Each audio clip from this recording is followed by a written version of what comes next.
Every year, surgeons are seeing something that should stop you cold. 229,000 cosmetic procedures performed on teenagers in a single year, in America alone. And the fastest growing customer segment isn't women in their 40s anymore, it's teenagers.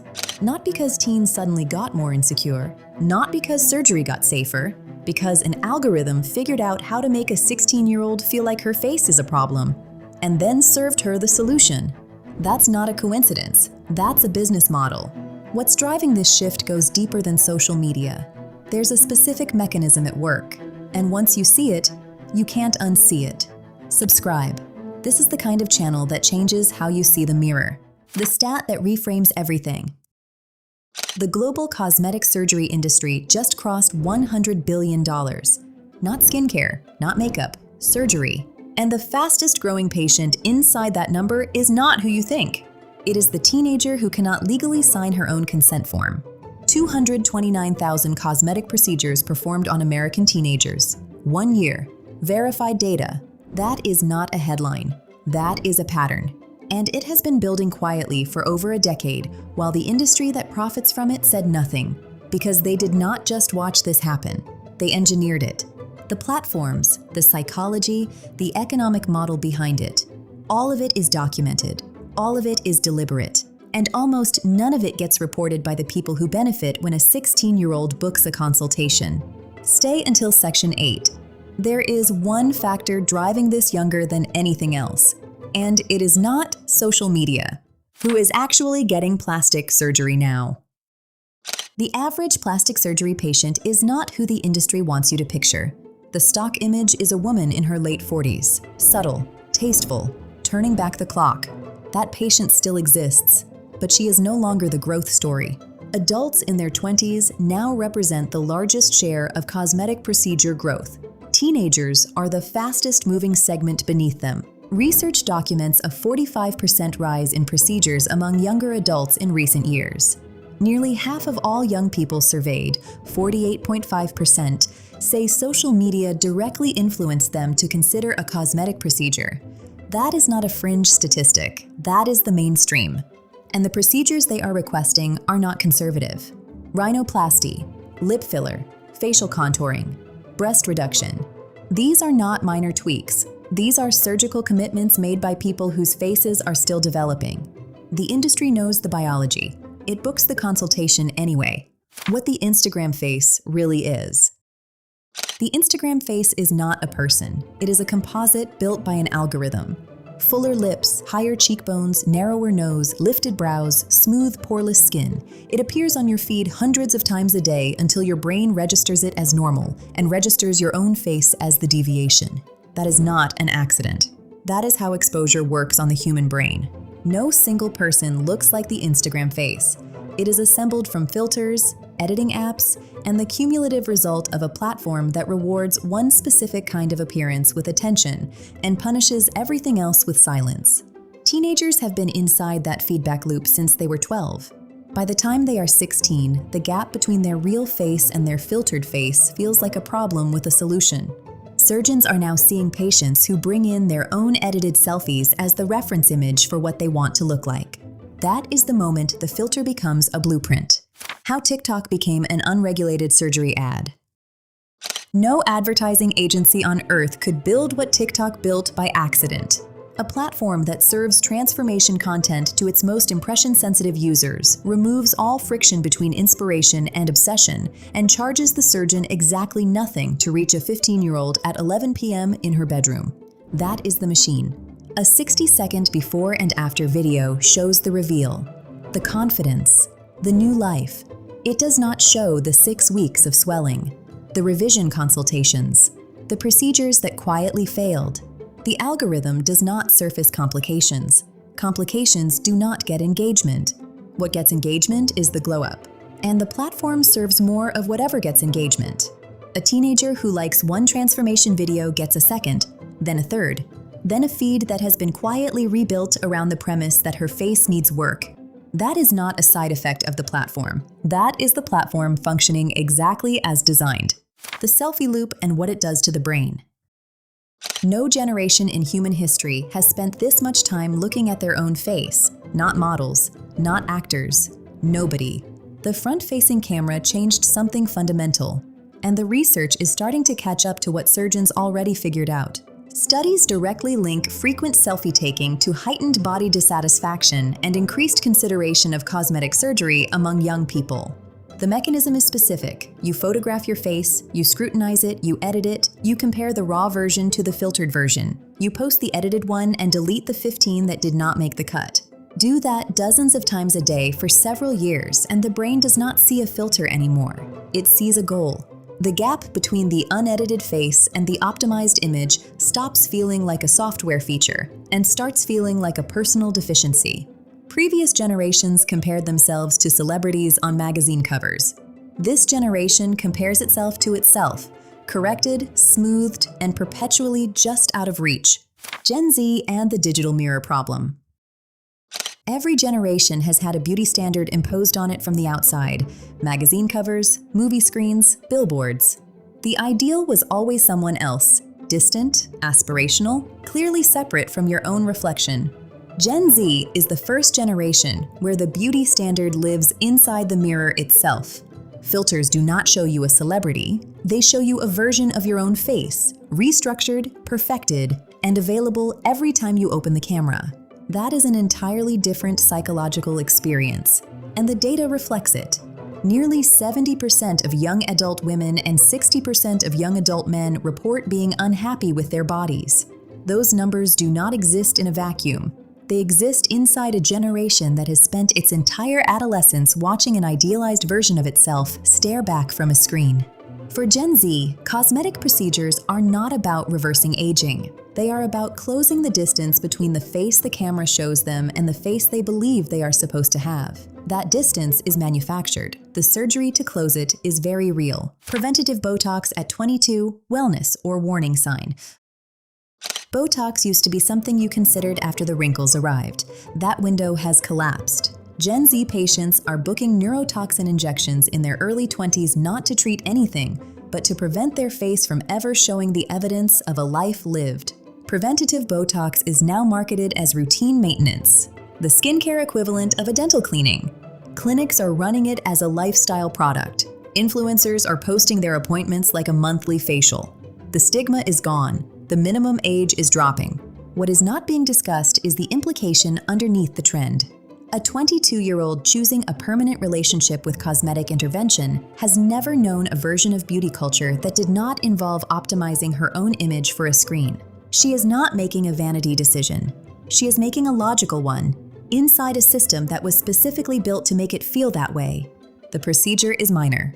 The normalization it represents is not. When maintenance starts before there is anything to maintain, the baseline has already moved somewhere it was never supposed to go. The Ozempic facelift nobody saw coming. Nobody predicted that a diabetes medication would reshape who sits in a plastic surgeon's chair. Ozempic, Wegovy, GLP-1 medications marketed for weight loss and blood sugar management. They work. The weight comes off faster than almost anything previously available without surgery. But rapid weight loss does something specific to the face. It depletes volume, it accelerates sagging, it hollows out features that used to be full, and it does it fast enough that the skin cannot adapt. Surgeons gave it a name, Ozempic face, and the patients arriving with it are not in their 60s. They are in their 30s and 40s, people who took a weight loss drug and now need a facelift to look like themselves again. Facelift patients aged 35 to 55 have risen from 26% to 32% of all cases in just a few years. A drug that was never marketed as a cosmetic product quietly became one of the most powerful drivers of cosmetic surgery demand in the industry. The medicine cabinet is now a referral source. The procedures teens are actually requesting. When teenagers walk into a consultation room, they are not asking for subtle. They are arriving with reference images, specific requests, and a clarity about what they want that surprises surgeons who expected hesitation. Rhinoplasty is the most requested cosmetic procedure among teenage patients. Surgeons recommend waiting until nasal growth is complete, around 15 to 16 for females, 16 to 18 for males. That window is being pushed constantly. Breast reduction is one of the most common surgical procedures performed on teenage girls. driven partly by physical discomfort, increasingly by appearance. Lip fillers and facial contouring are being pursued through minimally invasive options by teenagers who cannot yet access surgical alternatives. Otoplasty, ear correction, can legally be performed as young as 5, 229,000 procedures, 1 year, and that number only captures what gets reported through official channels. The minimally invasive side, fillers, neurotoxins, chemical peels performed outside surgical settings, is largely untracked. The documented number is not the full number. It never is. What surgeons are seeing in consultation rooms. Board-certified surgeons are not supposed to say certain things publicly, but the pattern inside their consultation rooms tells a story that the industry's marketing department would prefer stayed there. Studies consistently show an inverse relationship between body satisfaction and cosmetic procedure uptake in young patients. The less comfortable a teenager feels in her own skin, the more likely she is to pursue intervention. That is not a controversial finding. It is a documented clinical pattern. What is more revealing is what teenagers cite as the trigger. Not a mirror, not a photograph, a post, a specific influencer, a celebrity procedure announcement. When Kylie Jenner disclosed her lip filler use, Google searches for dermal fillers spiked immediately and did not come back down. Teenagers are arriving at consultations with TikTok videos pulled up on their phones, not as inspiration, but as a blueprint for the exact result they want. The consultation room used to be where expectations got managed. For a growing number of young patients, it is where the algorithm's work gets finished. The risks the algorithm never shows you. The complication rate does not trend on TikTok. Nobody posts the revision surgery. Nobody films the asymmetry that did not resolve. Nobody builds a following around the procedure that made things worse, because that content does not get engagement and the algorithm does not serve it. What gets served is the glow up. What stays hidden is everything that can go wrong when a still developing face gets surgically altered before it is finished growing. Most facial bones continue developing through the late teens. Certain procedures performed before growth is complete produce results that shift, distort, or require correction as the face matures. That is biology. It does not negotiate with a consultation schedule. Beyond the physical risk sits a deeper one. Body dysmorphic disorder, a clinical condition that drives compulsive appearance-focused behavior, can be worsened, not resolved, by cosmetic surgery. Operating on the symptom does not treat the cause. The algorithm that created the insecurity and the surgeon who books the consultation share one thing in common. Neither of them follows up 2 years later, when parents sign the consent form. Every surgical procedure performed on a minor requires a parent's signature. That means an adult looked at their child, looked at the surgeon, and signed the form. The law requires their presence. It does not require their objectivity. Some of those decisions are medically sound. Functional rhinoplasty, breast reduction for documented physical pain, ear correction that prevents years of social difficulty. These are legitimate clinical conversations between families and qualified surgeons, but a growing number of those signatures are cosmetic in the purest sense, driven by the same social media pressures the parents themselves are not immune to. Beauty culture does not stop at the parents' doorstep. Mothers who have had procedures normalize the conversation for their daughters. Fathers who watch their child struggle with a prominent feature reach for the fastest available solution. The consent form does not ask about motivation, it asks for a signature. And the industry that profits from that signature has spent years building the culture that makes signing it feel reasonable. That is not a coincidence. That is a business model, where this industry is heading and what it means for you. The cosmetic surgery industry is not slowing down, it is expanding, democratizing, and moving younger with every product cycle. New minimally invasive technologies are lowering the barrier to entry. Procedures that once required surgery now require a lunch break. The price points are dropping, the access is widening, and the marketing is getting more precise, not less. 85% of adult patients now request natural-looking results over dramatic changes. That maturity exists, but it tends to arrive after the mistakes, not before them. A generation raised inside an algorithm engineered to monetize insecurity, equipped with filters that show them a perfected version of their own face, surrounded by a culture that has removed every stigma from cosmetic intervention. That generation is going to keep walking into consultation rooms younger and younger. Until something changes upstream, the procedure is the last step in a very long process. That process starts on a screen, runs through a feed, and ends in a surgeon's chair. Understanding that sequence is the only thing that gives you any power over it. That is what this channel exists to give you. The countries where this is already further gone. South Korea performs more cosmetic procedures per capita than any country on Earth. Not per surgeon, per citizen. 1 in 5 women in Seoul is estimated to have undergone a cosmetic procedure. Double eyelid surgery is so normalized it is given as a high school graduation gift by parents who consider it practical preparation for the job market. That is not vanity, that is infrastructure. South Korea is not an outlier, it is a preview. Brazil ranks second globally in total cosmetic procedures. Iran performs more rhinoplasties per capita than any other country. In parts of Southeast Asia, skin whitening surgery and facial bone shaving are standard aesthetic conversations among teenagers. The United States looks at these markets and calls them extreme. The data suggests America is simply a few years behind. Every normalization curve follows the same arc. What shocks one generation becomes routine for the next. The question is never whether a culture will normalize something. The question is always who profits during the transition and who pays for it after. The business model. Nobody is calling out by name. The cosmetic surgery industry does not sell procedures. It sells dissatisfaction first. That distinction matters.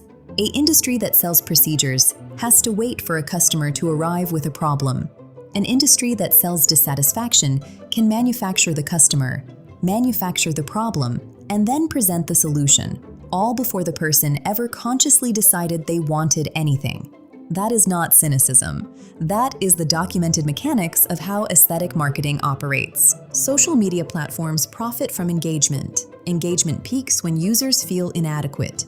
Filters that show an idealized face generate more return visits than filters that show nothing. The algorithm is not neutral, it is optimized. And what it is optimized for happens to be the same psychological state that sends someone to a consultation room.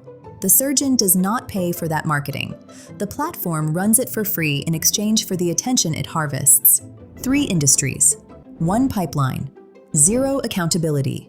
The patient at the end of that pipeline is getting younger every year, and nobody with a financial interest in that system is incentivized to slow it down. The beauty industry did not accidentally find a younger customer. It built one, platform by platform, filter by filter, consultation by consultation. The procedures are real, the risks are real, and the system engineering the demand is operating exactly as intended. You now know how it works. That knowledge does not make you immune, but it makes you harder to manipulate. And that is exactly what this industry does not want you to be. If this video gave you something the algorithm never would, subscribe to The Aesthetic Insight. This is where beauty culture gets examined, not sold.